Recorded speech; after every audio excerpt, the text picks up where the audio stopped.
안녕하세요. 저는 시모, 시누이 그리고 남편에게 한 방 먹이고 시원하게 이혼해버린 30대 여자입니다. 가끔 제가 이혼을 했다고 하면 아무것도 모르면서 좀 참고 살지. 요즘 젊은 사람들은 이혼을 참 쉽게 생각하는 것 같아. 이런 말을 하는 사람들도 종종 있는데요. 그런 말을 들을 때마다 저를 생각해서 해주는 말인 줄 알지만 고구마 100개를 먹은 것처럼 답답한 마음이 드는 건 어쩔 수 없는 일인 것 같아요. 그런 걱정은 굳이 해주지 않아도 될 텐데 하는 마음이 들기도 하고요. 이때까지는 그저 이혼했다는 사실만 밝혔을 뿐 이혼 사유에 대해서 자세히 설명한 적이 없었는데요. 오늘은 제가 평소 애정하는 사연 열차에서 저의 이혼 스토리에 대해 풀어보려고 합니다. 그러면 시작해 보겠습니다. 저와 남편은 흔하디 흔한 소개팅으로 만나 결혼까지 하게 되었어요. 결혼 당시 남편은 모아둔 돈이 별로 없었고 시댁에서도 대학원까지 다니는 시누이 뒷바라지를 하느라 저희 결혼에 도움이 될 형편이 되지 않는 상황이었죠. 형편이 되지 않다고 결혼을 미룰 수도 없는 노릇이고 미룬다고 형편이 더 나아질 것 같지도 않았어요. 그렇다고 없던 일로 하기엔 남편을 너무나도 사랑하고 있었죠. 남편의 능력을 보고 결혼을 결심한 것도 아니었지만 모아둔 것이 없어도 너무 없던 터라 조금 고민스러웠던 것도 사실이에요. 이런 저의 마음을 알았는지 엄마가 선뜻 집을 내어주시더라고요. 딸이 고생하며 사는 것이 싫다고 하시면서요. 혼자의 힘으론 해결이 불가능한 상황이었기에 전 엄마의 도움을 받기로 했고 그렇게 저희는 남들보다 편하게 신혼집을 마련해 살게 되었습니다. 이런 상황을 시댁에서도 알고 친정에 많이 고마워하셨고요. 아가, 이야기 들었어. 사돈께서 집을 내주셨다며? 이렇게 고마운 일이 어디 있겠니? 너도 알다시피 우리가 막내딸 뒷바라지 한다고 하나뿐인 아들 장가가는데 아무 도움도 주지 못해서 마음이 좋지 않았는데 이렇게 도와주신다고 하니 죄송한 마음이 들지만 한편으론 마음이 놓이는구나. 감사하다고 꼭 전해주렴. 네, 어머님. 저희가 잘 살면서 갚으면 되니 어머님은 신경 쓰지 마시고 아가씨께 더 마음 써주세요. 길게 공부하는 게 여간 힘든 일이 아니잖아요. 그렇게 말해주니 고맙구나. 하여튼 우리 아들이 마누라 하나는 잘 골라왔네. 이런 시모였는데 화장실 들어갈 때 마음과 나올 때 마음이 다르다고 하잖아요. 어쩌면 사람이 그럴 수 있는 건지요. 친정에서 집을 받아 결혼할 때는 그렇게나 좋아하며 감사하더니 막상 결혼을 하고 나니 시모가 변하기 시작했어요. 자격지심도 그 정도면 병인데 엄마 집이니 엄마 명의로 두는 것이 당연한 건데도 시모는 저희가 사는 집이면 명의도 당연히 넘길 뿐만 아니라 제 명의도 아닌 공동 명의로 해줘야 하는 것이 아니냐며 딴지를 걸기 시작했어요. 10원짜리 하나 보탠 적도 없는 친정엄마 집을 두고 말이죠. 예, 너 혹시 우리 아들 기 죽이고 그러는 거 아니지? 네? 제가 왜 제 남편 기를 죽여요, 어머님? 그런데 갑자기 그런 말씀은 왜 하시는 거예요? 혹시 남편이 무슨 말 하던가요? 아니, 그런 게 아니라 지금 사는 집이 사돈 명의이지 않니? 그래서 혹시나 우리 아들이 장모집에 산다는 생각에 기죽어 지낼까 봐서 그렇지. 그러게 진작 해주는 김에 명의까지 다 넘겨주면 얼마나 좋아. 공동명의로 말이다. 그랬으면 우리 아들 어깨 쭉 펴고 살았을 거 아니야. 매번 이유를 바꿔가며 명의 타령을 해대는 것이 지겹지도 않은지 참 끈질기게도 명의를 걸고 넘어지더군요. 몇 달 동안 같은 문제로 걸고 넘어지니 기계적으로 답하던 그러게요 소리도 나오지 않을 지경이었어요.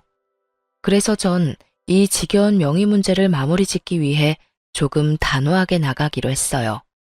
어머님, 제가 이런 말까지 하지 않으려고 했는데요. 아무래도 지금 확실하게 하지 않으면 계속 같은 문제로 감정 상할 것 같아서 말씀드릴게요. 왜? 뭐? 무슨 할 말이라도 있니? 혹시 명의 바꿔주신다고 하든? 아니요. 명의는 앞으로도 절대 바뀔 일 없을 거예요. 지금 사는 이 집, 저희 엄마가 힘들게 번 돈으로 마련해서 조금이라도 편하게 생활하시려고 세주고 계시던 집이었어요. 생활비에 꼬박꼬박 보탠대던 집, 딸이랑 사위 대출 걱정하지 말고 살라고 내주신 건데 명의까지 바라면 그게 도둑놈 심보 아닐까요? 심지어 집 세금도 여전히 엄마가 내고 계신다고요. 한 푼이라도 더 모아야 저희도 안정된 생활할 수 있다고 하시면서요. 그러니까 앞으로 명의 문제는 꺼내지 말아주셨으면 해요. 이렇게까지 말하면 양심에 찔려서라도 아무 말 못하겠지 했는데 시모는 제 생각보다 더 양심은커녕 생각조차 없는 사람이더군요. 무슨 말을 그렇게 하냐며 도리어 저에게 화를 내기 시작했으니까요. 아니 얘, 너 무슨 말을 그렇게 하니? 도둑놈 심보라니? 넌 내 아들이 도둑놈이란 이 말이니? 진명이 돌리라고 하는 내가 도둑년이란 이 말이야? 시집 온 지 얼마 되지도 않고 해서 될 수 있으면 큰 소리 안 내고 좋게 지내보려고 했더니 너 도저히 안 되겠구나. 아니 어머님, 제 말은 그런 말이 아니잖아요. 매번 전화하실 때마다 명의 문제로 열을 올리시니 어머님이 바라시는 일은 일어날 일이 없다고 알려드린 거예요. 다 됐고, 너 이번 주 주말에 집에 좀 오거라. 네가 할 일이 있어. 이러고 끊어버리는데 정말 사람 미칠 지경이더군요. 제가 노는 사람도 아니고 저도 엄연히 회사 생활을 하는 데다가 시댁까지 3시간은 넘게 걸리는데 특별한 날도 아니고 저를 골탕 먹이려고 하는 것이 뻔히 보이는데 이를 어쩐다 싶었어요. 저는 하는 수 없이 남편에게 이러한 사실들을 털어놓으며 남편에게 도움을 구하기로 했죠. 여보, 사실은 어머님께서 결혼하고 난 후로 계속 우리가 사는 집 명의까지 넘겨받아야 하는 거 아니냐고 하셔. 그것도 공동명의. 그게 당신 기 세워주는 일이라면서 하시는데 내가 매번 그건 좀 곤란하다고 해도 늘 같은 말만 하시네. 그랬어? 그런 일이 있었으면 진작 말을 하지 그랬어. 엄마도 참 욕심이 과하셨네. 당신 걱정되는 마음에 그렇게 말씀하시는 거 알겠는데 이번에 또 전화와서 그러시길래 그건 안 되는 일이라고 좀 단호하게 말했더니 주말에 집에 오라고 하시더라고. 할 일이 있다면서. 어떻게 하지? 어떻게 하긴 뭘 어떻게 해. 가면 혼은 혼대로 나고 일은 일대로 할 게 뻔한데. 가지마. 내가 엄마한테 전화해서 일 있다고 잘 말할게. 당신 회사에 중요한 일 맞아서 주말에도 일 나간다고 하면 돼. 그러면서 당신이 요즘 나한테 여러모로 신경 많이 써준다고 슬쩍 흘리면 엄마도 마음 풀릴 테니까 너무 걱정하지 마. 고마워. 고맙긴. 내가 미안하지. 엄마가 괜히 당신 귀찮게 해서 앞으로 그런 말 안 나오게 내가 잘 말해볼게. 이때까진 남의 편이 아닌 제 편이었던 남편은 호언장담한 대로 시모를 잘 구워 삶은 모양이었어요. 다음날 시모에게서 다정한 목소리로 주말에 바쁘면 굳이 오지 않아도 된다는 전화를 받았거든요. 이로써 더는 시댁 일로 신경 쓸 일이 없겠거니 했는데 글쎄 더 큰 문제가 저를 기다리고 있더군요. 그건 바로 시누이였어요. 시누이는 철딱서니가 없어도 그렇게 없을 수가 없었는데 가끔 시댁에 갈 때마다 제가 본 시누이의 모습은 저희가 오든 가든 인사도 하지 않는 것은 기본이었고 방에서 온종일 뭘 하는 것인지 방은 엉망진창 그런 난리도 또 없더군요. 그런 인간이 집안일을 돕는 일은 전혀 없었고 식사 자리도 가장 늦게 나와 밥만 딱 먹고선 제 밥그릇 한번 치우는 법이 없더군요. 본인 행동은 그따위로 굴면서 입만 열면 하는 말은 가관이었어요. 언니, 엄마한테 들었는데 생전 엄마한테 전화 한 통 안 한다면서요? 며느리로서 적어도 일주일에 한 번은 시어머니한테 연락해야 하는 거 아니에요? 도리 몰라요, 도리? 적어도 도리는 지키면서 삽시다, 우리. 그거야 제가 연락드리기 전에 어머님이 전화를 주시니까 굳이 제가 할 필요가 없어서요. 어머님께서 일주일에 많으면 4번, 적어도 2번은 연락해 주시는데 굳이 저까지 연락을 드려야 할까요? 아무리 그래도 엄마가 먼저 하는 거랑 언니가 먼저 하는 거랑 느낌이 다르잖아요. 아무튼 언니도 엄마한테 연락 좀 하고 살라고요. 아가씨, 연락 문제는 어머님이랑 저랑 알아서 할게요. 방금 말했다시피 어머님이 그렇게 자주 연락이 오는데 제가 궁금한 게 뭐가 있을 것이며 제가 굳이 먼저 연락할 일이 뭐가 있겠어요? 아가씨는 나중에 결혼하면 시어머니랑 일주일 내내 연인 사이처럼 전화통화하면서 지낼 수 있어요? 별로 할 말도 없는데 굳이 도리상? 그건 아니지만. 그거 아니면 그냥 저희 일은 저희가 알아서 하게 두고 아가씨 일이나 신경 써요. 어머니께 들어보니 아가씨 방 청소도 제대로 안 한다고 한숨 쉬시던데. 딸 된 도리로 나이 많은 엄마를 부려먹으셔야 하겠어요? 그것뿐이에요. 매번 올 때마다 밥그릇 한 번 치우는 모습을 본 적도 없고 자기가 먹은 밥그릇 설거지통에 담는 게 힘든 일은 아니지 않나요? 전 진정한 도리가 무엇인지 시누이에게 알려주었고 제 말에 시누이는 입을 꼭 다물고 그저 저를 노려보다 방으로 들어가 버리더군요. 본인이나 잘하지 어디서 도리 운운하며 시누이 노릇이나 하려고 드는 건지 어이마저 없는 지경이었어요. 더 어이없는 건 이런 시누이에게 오냐오냐 하는 남편의 태도였어요. 여동생이 정신을 못 차리고 버릇없이 굴면 남편이라도 나서서 한 소리 해야 할 텐데 이래도 최고 저래도 최고. 남편은 그저 여동생이 죽으라면 죽는 신용까지라도 할 태세였습니다. 그러던 어느 날 일이 터지고야 말았어요. 여보, 제발 정신 좀 차려.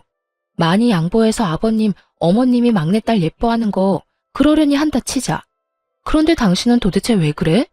왜 동생 일이라면 나사 하나 빠진 사람처럼 무조건 다 오케이냐고. 내가 뭘 또 그렇게까지 했다고 그래? 당신이 너무 예민하게 구는 거 아니야? 예민?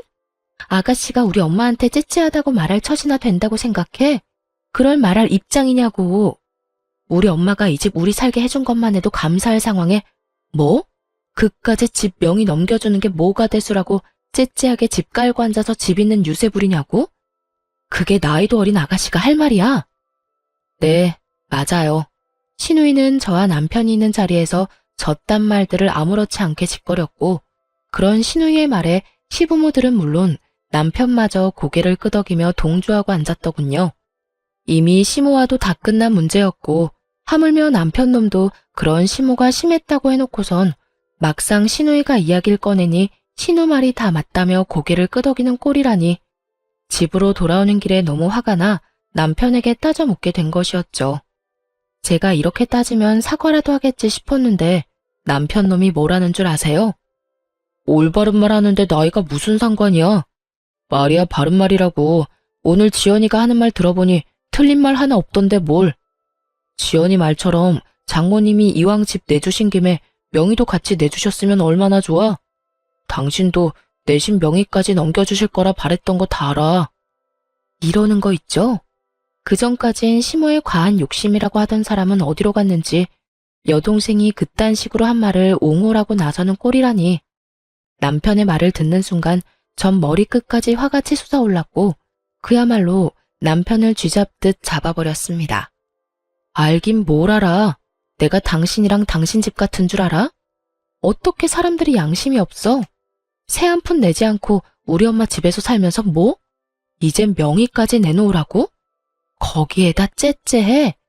당신은 다를 줄 알았는데 뭐가 어쩌고 저째? 이럴 줄 알았으면 엄마가 집 들어가서 그냥 살라고 할 때 반대하는 거였어. 아니다. 지금이라도 늦지 않았네. 우리 이사 나가. 이사 나가서 대출을 껴서 집을 사든 월세살이를 하든 그렇게 하자고. 난 더는 우리 엄마한테 감사하기는커녕 명의까지 탐내는 당신이랑 우리 엄마 집에서 못 살아. 제 말에서 깊은 분노를 느낀 남편은 서둘러 그런 뜻이 아니었다며 저를 달래기 시작했고 집에 도착할 때까지 전 한마디도 하지 않았어요. 화가 너무 난 상태였던지라 입을 여는 순간 이혼이라는 말이 나올 것만 같았거든요. 그 후론 남편이나 시댁에서나 명의 이야기는 꺼내는 일이 없었고 저는 최선을 다해 시댁 식구와의 만남을 피하며 지내고 있었습니다. 만날 때마다 기분만 상할 뿐더러 기운만 뺏기니 아무리 시댁 식구라 한들 만나고 싶지 않은 마음이 컸으니까요.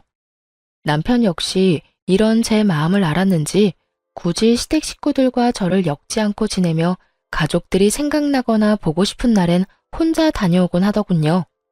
지금 생각하면 정말 시댁에 간 건 맞았나 싶긴 하지만요. 하여튼 그렇게 저에겐 평화롭던 어느 날 남편이 제 눈치를 살피는가 싶더니 어렵게 이야기를 꺼내놓더라고요. 여보, 저기 할 말이 있는데 시간 있어? 무슨 말이길래 이렇게 뜸을 들여? 왜? 무슨 일 있어? 그게 다른 게 아니라 지연이가 서울에 온다네? 며칠 지내고 간다나 봐. 아가씨가? 왜? 며칠이나? 한 3일 정도? 놀러 오는 게 아니라 취업 때문에 여기저기 자리 알아본다고 올라온다는데 우리 집에서 좀 지내면 안 돼? 평소 시누이가 집에서 어떤 꼴로 지내는지 뻔히 아는데 저희 집에 들일 순 없는 노릇이었죠. 하물며 서로 앙금도 남아있던 터라 더욱 집에서 지내게 하고 싶진 않더라고요. 누군 고작 3일이라고 할 수도 있겠지만 저에겐 그 3일이 지옥 같을 것이라 믿어 의심치 않았기에 저는 고민할 것도 없이 남편에게 이렇게 말했어요. 당신도 알지? 그때 일로 아가씨나 나나 아직 앙금 남아있는 거. 거기에다 그때 아가씨 그 말 때문에 우리 크게 싸우기까지 했었어. 그런데 우리 집에 아가씨를 3일이나 지내게 하자고? 난 싫어. 절대 싫어. 그리고 아가씨 자기 손으로 뭐 하나 할 줄 아는 것도 없잖아. 나보고 회사 일에 당신 뒷바라지 하는 것도 모자라 아가씨 뒷바라지까지 하라고?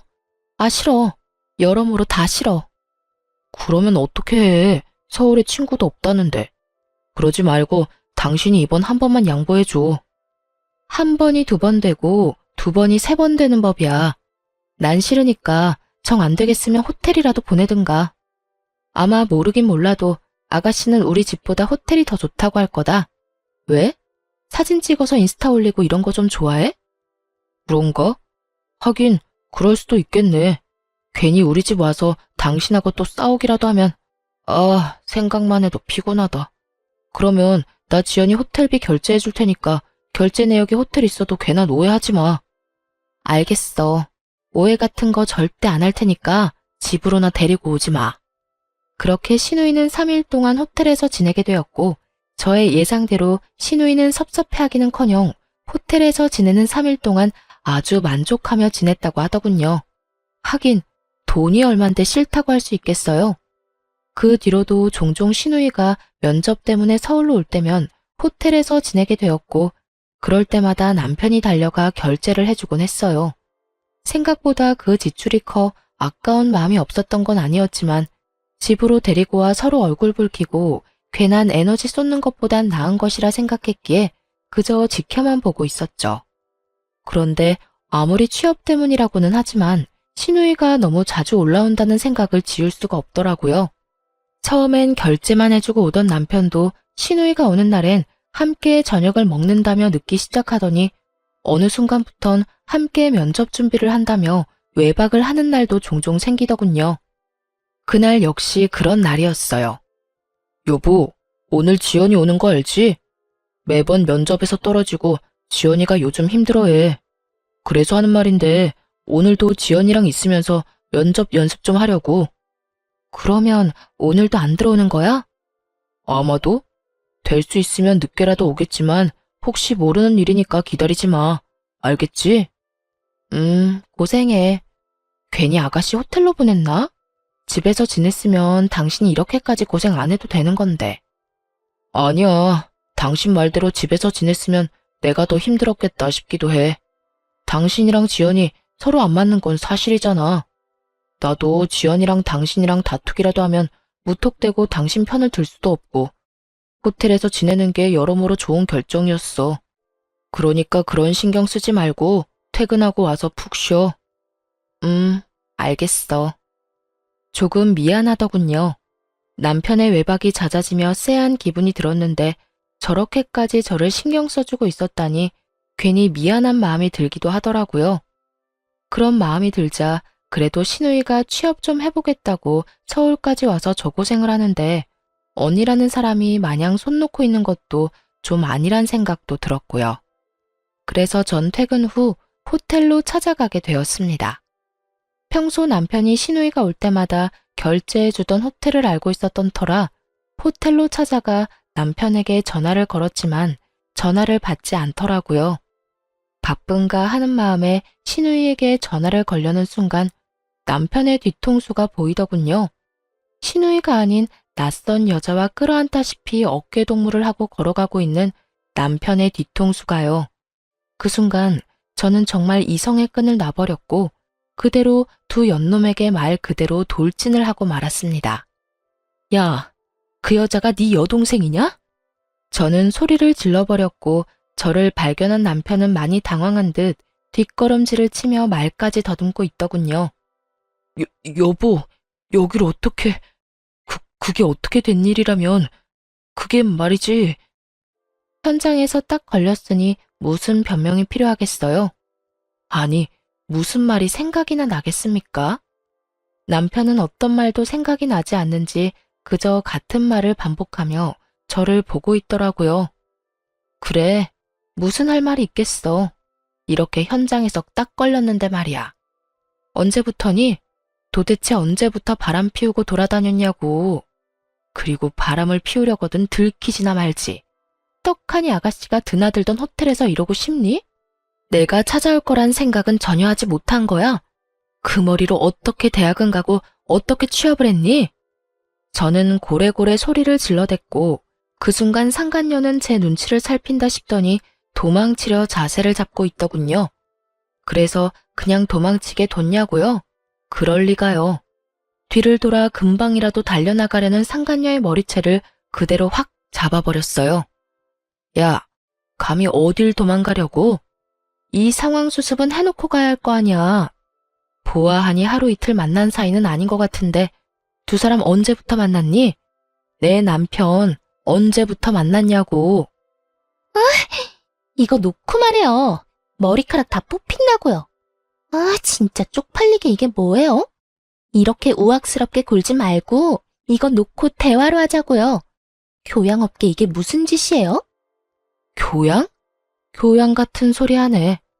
너는 교양이 철철 흘러넘쳐서 가정 있는 남자랑 호텔 오니? 내가 아는 교양은 그런 말이 아니었는데 요즘은 바뀌었나 보다. 그쪽 남편이랑 그런 사이 아니거든요? 그래. 거래처 사람인데 급하게 받아야 할 자료가 있어서 잠시 들린 거라고요. 여기 있다고 하길래 잠시 온 거라고. 아무것도 모르면서. 그러니까 얼른 놔달라고요. 아, 너희 회사에선 거래처 사람이랑 어깨동무도 하고 호텔 로비에서 뽀뽀도 하고 그러는가 봐. 왜? 이것도 아니라고 우겨보시지? 여기 CCTV 쫙 깔려있거든? 너도 눈은 있지? 여기도 저기도 CCTV 달려있는 거. 이게 잘못했다고 싹싹 빌어도 모자랄 판국에? 뭐? 아무것도 몰라? 저는 미친 소리를 짓거려대는 상간녀의 머리채를 잡고 흔들어버렸고 벙쪄있던 남편놈이 이러다 상간녀 잡겠다 싶었는지 급하게 저를 저지하고 나서더군요. 여보, 그만해. 이러다 사람 잡겠어. 내가 다 설명할 테니 우선 이 사람 보내고 집에 가. 집에 가서 이야기하자고. 남편은 필사적으로 제 소나기에서 상간녀를 떼놓았고 제가 그런 남편을 노려보는 사이 상간녀는 걸음아 나 살려라 도망을 치더라고요. 저에게 머리채를 뜯기느라 내팽겨쳐진 가방도 챙기지 못하고요. 전 그런 상간녀의 가방을 챙겨 집으로 돌아와 버렸고 남편 역시 그런 저의 뒤를 따라 집으로 들어오더군요. 여보, 내가 진짜 미쳤었나 봐. 당신을 두고 내가 그런 짓까지 하면 안 되는 거였는데 한 번만 용서해주면 안 될까? 당신은 못 믿겠지만 정말 처음이었어. 사랑, 이런 감정이 아니라 한순간 충동, 그래, 충동 같은 거였다고. 나한텐 당신뿐인 거 누구보다 당신이 더 잘 알잖아. 나한테 여자는 당신뿐이야. 내가 사랑하는 사람은 당신뿐이라고. 정말 마음을 준 적은 단 한 번도 없었다고. 정말 웃기지도 않은 소리지 않나요? 왜 바람 피우는 것들은 하나같이 이런 말을 하는 건지.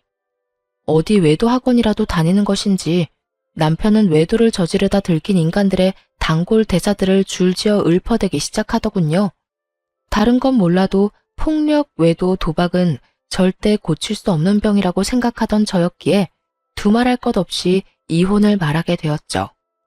이제 와서 사랑? 마음은 준 적 없어? 그 말을 내가 어떻게 믿어? 당신이 당신 동생 핑계대면서 외박한 적이 몇 번인데 다 됐고, 이혼해. 이혼이라니. 어떻게 이런 일 한 번 있었다고 이혼하자는 말을 할 수가 있어? 넌 바람 피운 게 이런 일이라고 가볍게 이야기할 일이니? 넌 그런 줄 몰라도 난 아니야. 난 다른 건 몰라도 바람, 폭력, 도박은 절대 고칠 수 없는 병이라고 생각하는 사람이고, 당신한테도 이런 내 생각은 연애할 때부터 끊임없이 말했던 바야. 그렇게까지 했는데도 불구하고 당신이 이딴 짓까지 했을 땐 당연히 이혼 정도는 각오했어야지. 저는 단호했고, 이런 저의 단호한 태도에 남편은 한 발 물러서더라고요. 물러설 수밖에 없었죠. 제가 남편이 도착하기 전 미리 싸두었던 남편의 짐을 현관문 밖으로 던져버렸으니까요. 당신 지금 너무 흥분한 것 같다. 그래, 너무 흥분해서 당신이 지금 무슨 말을 하고 있는지도 모르는 것 같은데 나중에 이야기해. 나중에 흥분 좀 가라앉고 나면 그때 이혼이든 뭐든 이야기하자고. 이렇게 말한 남편은 집을 나가버렸고, 그런 남편의 뒷모습을 보며 정말 배신감에 치가 떨리는 기분이 무엇인지 알 것 같더군요. 잠깐이라도 저딴 인간한테 미안함을 느낀 제가 한심스럽기도 하고, 왜 단 한 번도 저런 남편을 의심하지 못했을까 하는 마음이 들기도 하고요. 하긴 여동생 핑계로 그것도 다른 것도 아닌 취업을 앞세워 외도를 저지르고 있었으니 의심을 할 수도 없는 상황이었죠. 거기에다 시누이가 정말 올라온 적도 있었고, 그런 시누이라면 벌벌 떠는 남편이었으니 꿈에도 생각하지 못했던 것입니다. 그렇게 남편에 대한 원망과 스스로에 대한 한탄으로 치를 떨고 있는데, 집에서 나간 지 5분도 되지 않은 남편에게서 전화가 오더군요. 제 휴대전화가 아닌 상간녀가 미처 챙기지 못한 가방 안에 들어있던 상간녀의 휴대전화로요. 하트만 5개인 이름이 뜨고 전 직감적으로 남편임을 알았고, 전 전화를 받아 아무 말도 하지 않고 있었어요. 제가 아무 말도 하지 않자 남편은 화가 난 상간녀가 아무 말도 하지 않고 있다고 생각했는지 혼자 말을 쏟아내기 시작하더군요. 자기야, 화 많이 났어? 왜 아무 말도 안 해? 그래. 나 같아도 화 많이 났을 것 같아. 미안해. 내가 좀 더 조심했어야 했는데 갑자기 그렇게 찾아올지 꿈에도 몰랐어. 나 집에서 쫓겨났다? 이혼하자네? 눈 하나 깜짝하지 않고 이혼하자는데 어쩌면 그렇게 독한지. 하긴 그 여자가 독한 구석이 있어. 내가 말했었지? 그 여자 독하다고. 차라리 잘 됐어. 내가 빨리 정리할 테니까 자기가 늘 원하던 대로 우리 같이 살자. 나 이제 자기뿐이야. 내가 그 여자랑 정리만 깔끔하게 되고 나면 자기한테 잘할게. 우선 이혼 전까진 우리 거리를 좀 두면서 지내야 할 것 같아. 이 여자 지금 눈이 완전 뒤집혀서 무슨 짓까지 할지 예상이 안 돼. 혹시나 회사 찾아와서 난리라도 부리면 우리 둘 다 무사히 회사 생활하는 건 힘들 거야. 내가 끝까지 이혼은 안 된다고 하면서 이 여자 마음 달래면 이혼은 하더라도 회사까진 찾아오지 않을 거야. 그렇게까지 치사하게 굴 여자는 아니거든. 하여튼 지금도 당장 자기한테 가고 싶은데 혹시나 사람 붙였을 수도 있어서 못 가. 그러니까 너무 섭섭해하지 말고 많이 놀라고 화났을 텐데 진정 좀 하고 쉬어. 그럼 끊을게. 사랑해 자기야. 난 자기밖에 없어.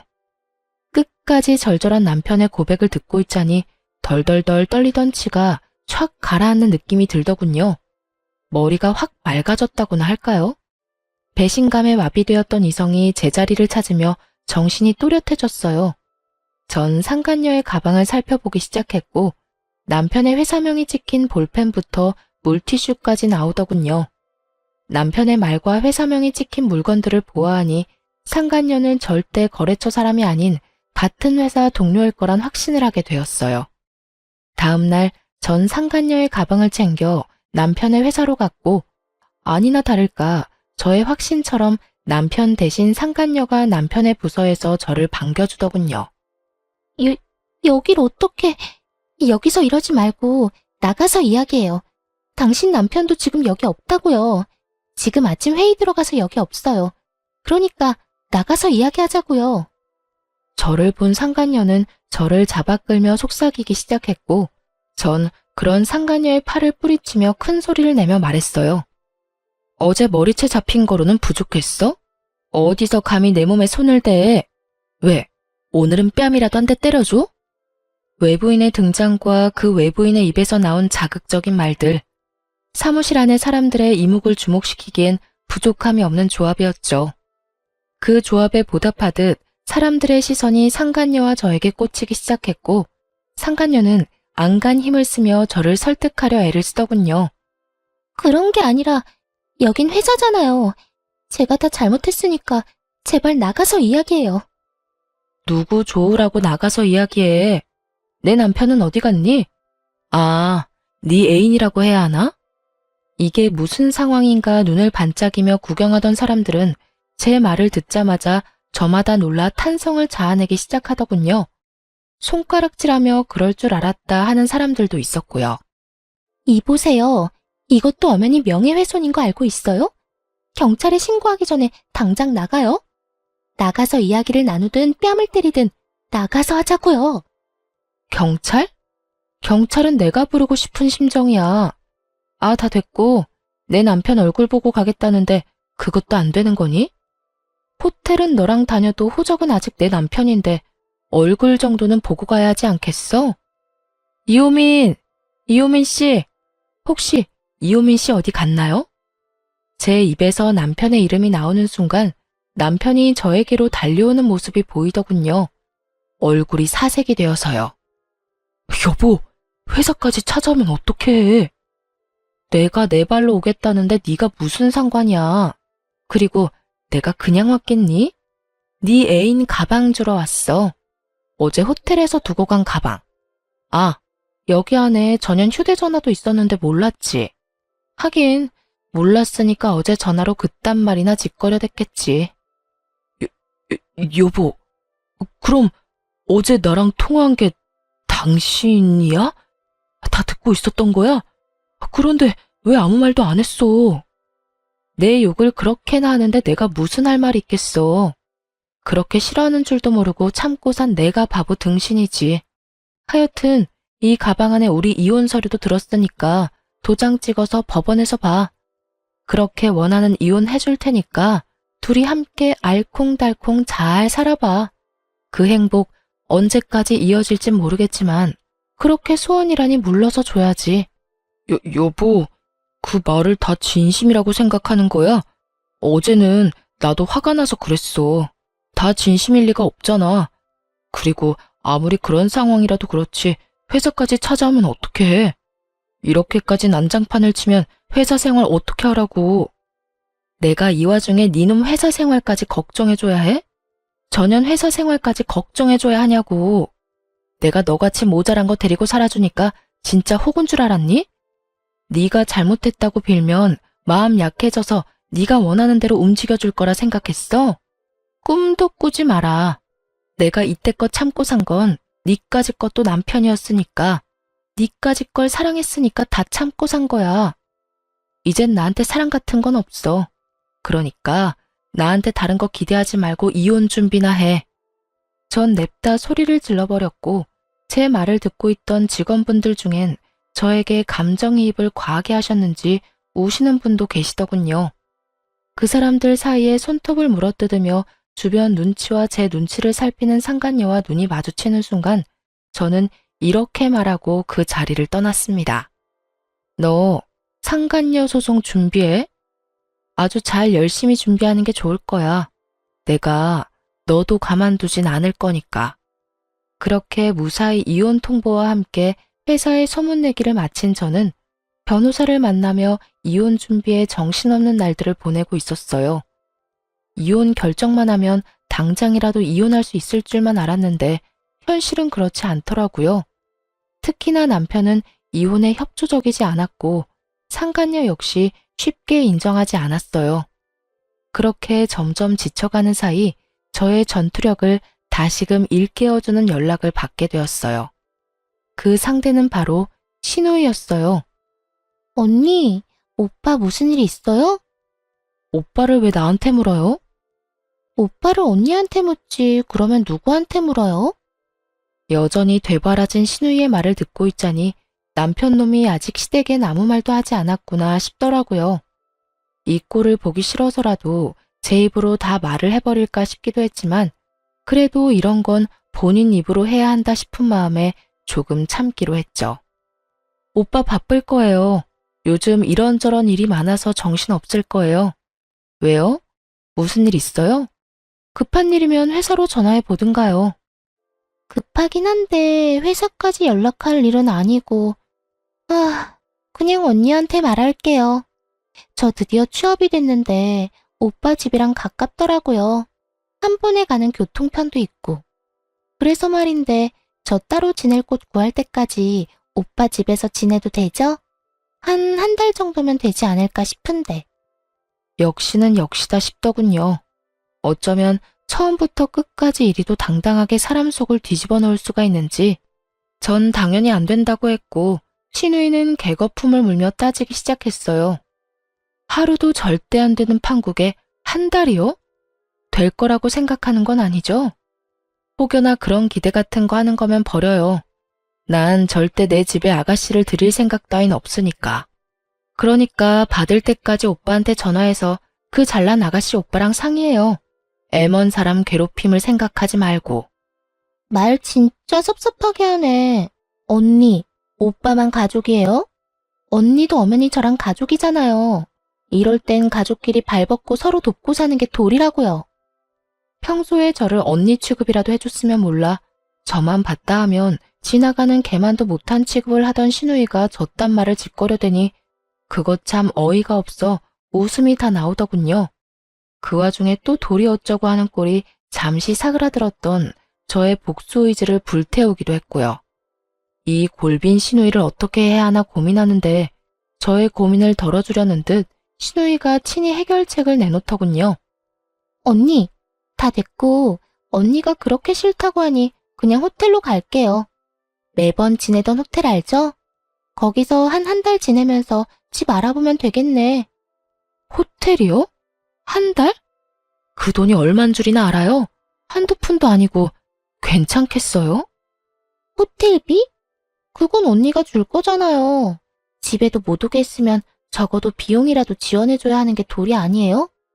호텔도 처음엔 혼자 있으려니 무섭기도 하고 그랬는데 생각해보니까 언니 집보단 호텔이 더 편할 것 같아요. 청소해줘, 밥 줘. 무엇보다 돈이 비싸서 그런가? 침대가 너무 좋은 거 있죠? 대단하지 않나요?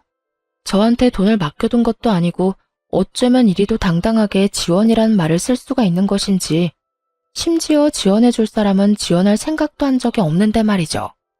여기까지만 해도 어이가 없는데 신우이는 쉬지 않고 그 다음 계획을 털어놓고 있더라고요. 아, 집도 사실은 받은 집이 있긴 한데 보증금이 비싸서 그렇지 월세는 꽤 괜찮더라고요. 그냥 거기로 계약할까 싶은데 언니가 보증금은 도와줄 거죠? 1,000만 원 정도면 될 것 같아요. 가족 좋은 게 뭐예요? 이럴 때 돕고 살아야 하지 않겠어요? 언니 시집 올 때 나한테 준 거 아무것도 없으니까 그걸로 퉁칠게요. 그럼 언니만 믿고 계약해요. 이러고 전화를 뚝 끊어버리더군요. 그 예의란 밥 말아먹은 전화 예절이 이럴 땐 참 고맙더라고요. 통화가 조금만 더 길어졌다간 이혼 소송 중이란 말을 털어놓으며 나와는 상관없는 일이니 다신 이런 일로 전화하지 말란 말을 하기 직전이었으니까요. 그렇게 전 신우이가 제 무덤 스스로 파는 짓거리를 방치한 채 이혼을 성공리해하게 되었습니다. 결혼하며 쓴 돈들은 거의 회수하고도 남을 위자료와 상간녀에게까지 위자료를 받고 이혼하게 된 것이죠. 그 정도 위자료까진 기대하지 않았는데 다 출중한 변호사분 덕분이었죠. 두 사람은 회사에서 권고사직을 당한 상태로 보였고 계획대로 되는 일이 없자 사이도 틀어진 것 같더라고요. 이게 다 너 때문이야. 이게 왜 나 때문이야? 다 네 놈 때문이지. 유부남이면 유부남답게 행동했어야지. 내가 뭘 어쨌다고. 그렇게 말하는 너야말로 나 유부남인 거 다 알면서 나한테 꼬리쳤잖아. 말술을 마시면서 맥주 한 잔 먹고 어지럽다고 하질 않나? 호텔 구경을 하고 싶다고 하질 않나? 내가 미쳤지. 이런 상여인 줄도 모르고 넘어간 내가 한심한 놈이지. 그러게, 누가 넘어오래? 좋다고 넘어온 사람이 누군데? 그리고 너만 손해가 막심한 줄 알아? 나도 마찬가지다 이거야. 내 나이가 몇 살인데 회사 잘린 것도 모자라 상간녀 딱지까지 어떻게 책임질 거야? 내가 왜 책임져? 자기 인생은 스스로 책임지고 챙기고 살아야지. 하여튼 소송만 끝나면 다신 보지 말자. 니년만 보면 화가 치밀어 오른다고. 어쩌다 니년 같은 걸 만나서 내 꼴이 이렇게 됐나 해서. 이렇게 네가 잘했니 내가 잘했니 싸우는 꼴을 종종 보이곤 했으니까요. 이것만으로도 통쾌한데 더 통쾌한 일이 저를 기다리고 있더군요. 이혼하고 난 후 전 남편이 이혼 소식을 시댁에 전했는지 화가 잔뜩 난 전 시누이에게서 연락이 왔더라고요. 언니, 이혼했다는 거 사실이에요? 왜요? 왜 이혼했는데요? 내가 그런 것까지 너한테 말해야 하니? 내가 왜? 너, 지금 너라고 했어요? 아, 이혼했다 이거예요? 됐다 됐어. 그깟 호칭이 뭐라고.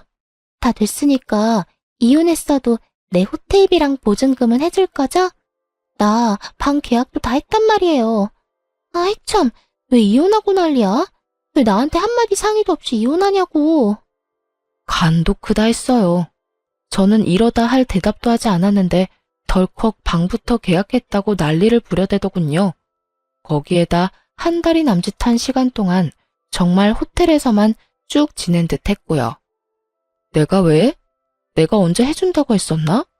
그리고 아주 만약에 내가 이혼 안 했더라도 네 호텔비는커녕 보증금 따위 줄 생각은 전혀 없었어.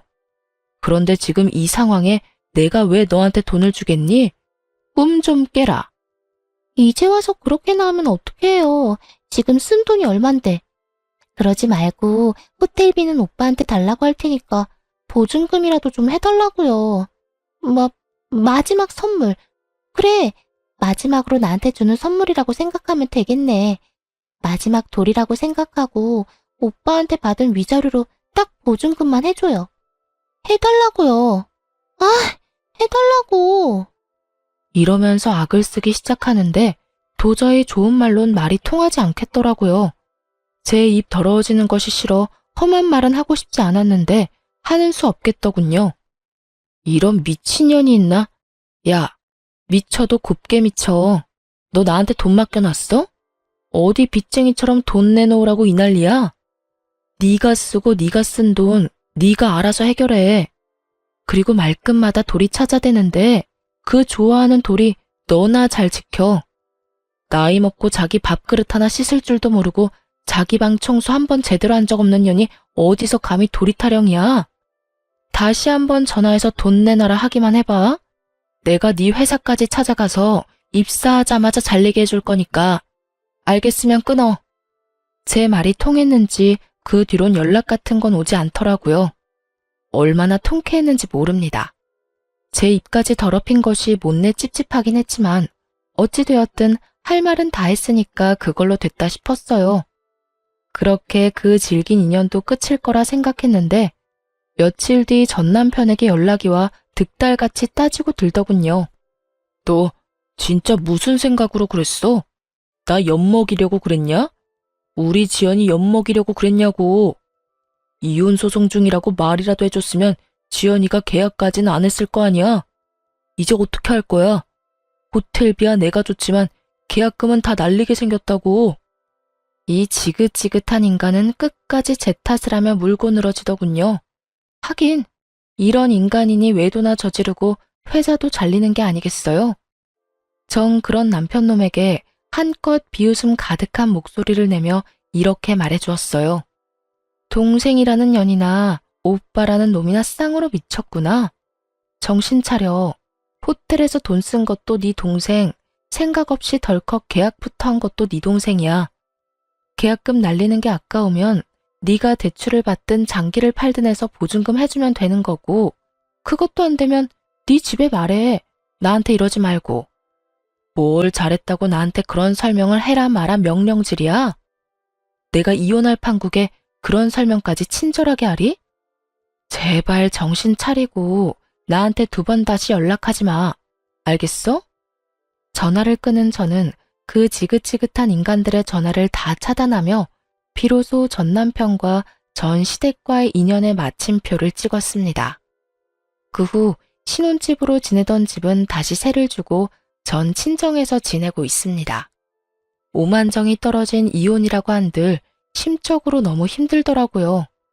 그런 저에게 친정엄마는 함께 살자고 해주셨고 저는 죄송하긴 했지만 엄마의 뜻을 따르기로 했습니다.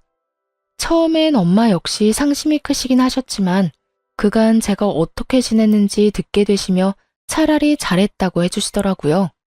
그렇게 살다간 제 명대로 살진 못했을 거라고요. 전 여전히 회사에 다니며 잘 지내고 있어요. 이혼 이후 그간 꽉 막혔던 운이 트이는 듯 일도 잘 진행된다 싶더니 현재는 진급까지 앞두고 있어요. 일도 잘 풀리고 가정에서 스트레스 받을 일도 없으니 삶의 활력도 생기고 마음도 훨씬 여유로운 것이 왜 진작 이혼하지 않고 버티고 살았나 후회까지 되는 거 있죠? 이로써 저의 긴 사연도 끝이 났네요. 저의 긴 사연 함께 해주셔서 감사합니다.